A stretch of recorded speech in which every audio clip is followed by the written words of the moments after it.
Good evening from New York. I'm Chris Hayes. Today, Donald Trump waved the white flag, acknowledging, in so many words, that he could not override a Supreme Court ruling barring his administration from adding a citizenship question to the census under a bogus pretext. It's deeply regrettable, but it will not stop us from collecting the needed information, and I think even in greater detail and more accurately. In admitting defeat, Trump ordered government agencies to share existing data that would allow the administration to effectively build a citizenship database. And that could have some very serious implications that we'll discuss shortly. But on the key issue, he lost. And he lost on one of the most consequential questions there is. The census, done every 10 years, ordered by the Constitution, sets the groundwork for nearly everything the government does. It's used to determine how many seats each state has in the House, how the nation allocates billions upon billions of dollars in federal revenue, not to mention electoral college votes and the makeup of state legislatures, decisions about where to build infrastructure, a host of other questions. To do that, the government needs an accurate head count of every person in the United States. Adding a citizenship question to the census would undermine that goal because it would have discouraged undocumented immigrants and their families, among others, from participating. And that would have hurt states and districts that are more diverse and tend to be the most often represented by Democrats. Of course, the Trump administration didn't admit that was the point. They argued absurdly. What they wanted to do to add the question was in an effort to better enforce parts of the Voting Rights Act, which the Trump administration has been hostile to from the start. In March, Commerce Secretary Wilbur Ross went before Congress and he just flat out lied in an effort to push that bogus story. But Ross's lies were eventually exposed, and court after court ruled against the administration until the citizenship question ended up before the Supreme Court. And that's when something even wilder happened. The estranged daughter of a deceased Republican operative discovered files on his hard drive that completely undermined the administration's position. The hard drive showed the operative helped come up with a pretext for adding that citizenship question, and that he believed that drawing political maps that exclude non-citizens would, quote, would be advantage to Republicans and non-Hispanic whites. In other words, we could tip the scales to white people and Republicans.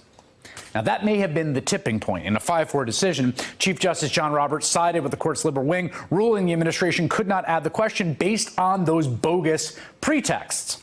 The administration then began printing the census forms, even as Trump raged and hemmed and hawed and tried to find some other way around the Supreme Court. But today, crucially, he didn't. But here's the thing. Trump may have lost in the substance, but his anti-immigrant rhetoric will continue to have a chilling effect. That rhetoric has been the defining aspect of Trumpism from day one. From the start, he has worked to scapegoat, dehumanize, and vilify immigrants, and frankly, to just scare the hell out of them. We're learning now that on Sunday, the administration plans, or says it plans, to conduct mass immigration raids on at least 2,000 families across the United States. You might think the administration would want to keep such raids quiet to maintain an element of surprise, but the raids themselves aren't entirely the point. The point is to make people feel scared and alienated and like strangers in the place they live, and to make the people who hate immigrants and love Donald Trump feel good. Joining me now, Thomas Saenz, President and General Counsel of the Mexican-American Legal Defense and Education Fund, which sued the Trump administration over the citizenship question. It was one of 2 suits. This one was the one based in Maryland. Thomas, first, your reaction to the president's decision today? Well, it's a little late. He's 10 days behind his lawyers, who told us at the beginning of the month that they would move forward with Census 2020 without a citizenship question, but it's certainly a victory. A victory if it sticks. We want to make sure that this is a final decision that cannot be reversed at any point in the future. But if it is a final decision and we can get a court order that prevents it from being reversed, it's a great victory. What is the if? I hear some hesitancy in your voice. Well, as you know, we've gone through 10 days of a purported reversal. We want to make sure that this is a decision that won't be revisited prior to the census next year, and we'll get it put in a court order that will prevent them from reversing the decision at any point. What did it say to you? It was interesting to me. So there's been this pretext all along that was cooked up, and we all know that, right? That the Jeff Sessions Department of Justice was so intent on enforcing the Voting Rights Act, they had to ask this question. That was preposterous. It was cooked up by Wilbur Ross and Steve Bannon and Chris Kobach and Hoffeller and all those folks. The president today basically came out. He came right out and said, why he wants this information. I want to play for you and get your reaction to hearing him be explicit about what they're after. Take a listen. Number one, you need it for Congress. You need it for Congress, for districting. You need it for appropriations. Where are the funds going? How many people are there? Are they citizens? Are they not citizens? You need it for many reasons. Sorry, that was Friday. But he's being very clear there that they want to orient representation and everything around citizens. That's right. They want to change the rules. We've known from at least the 14th Amendment that every person is to be counted and included in apportioning House of Representatives seats among the states. They appear to want to revisit that.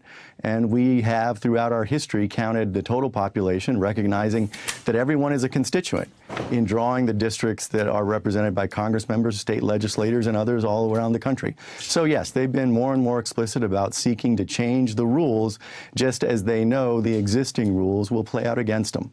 What do you mean by that? Well, Donald Trump knows that he has alienated the Latino community. He further knows that the Latino community is growing quickly in important states across the country, and anything he can do to diminish the count and the influence of the Latino community, he seems to have concluded would benefit him politically, personally, and also those who follow him. But it's bigger than Donald Trump, isn't it? I mean, Hoffeller, the individual who died and whose daughter found the hard drives, he's a member of the GOP establishment in good standing. He cooked up the maps that were struck down by courts in North Carolina. Do you see this as part of a broader project?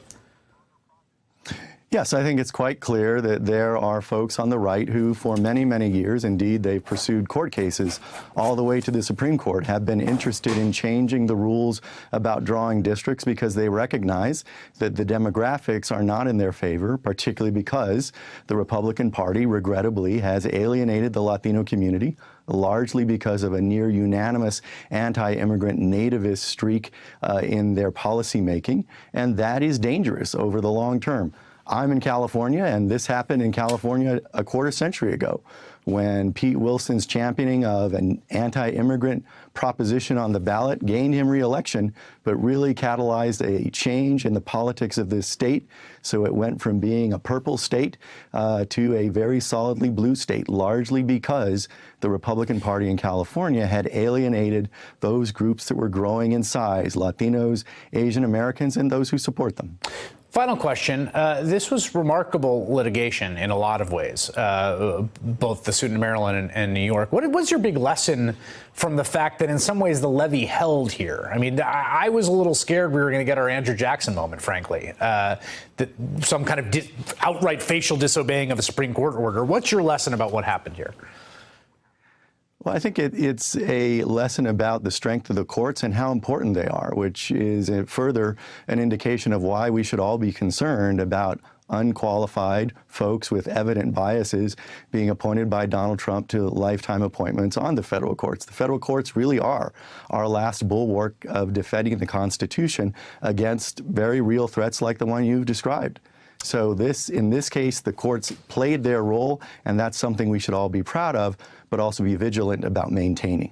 All right, Thomas Saenz, thank you for making. Hey there, I'm Chris Hayes from MSNBC. Thanks for watching MSNBC on YouTube. If you want to keep up to date with the videos we're putting out, you can click subscribe just below me, or click over on this list to see lots of other great videos.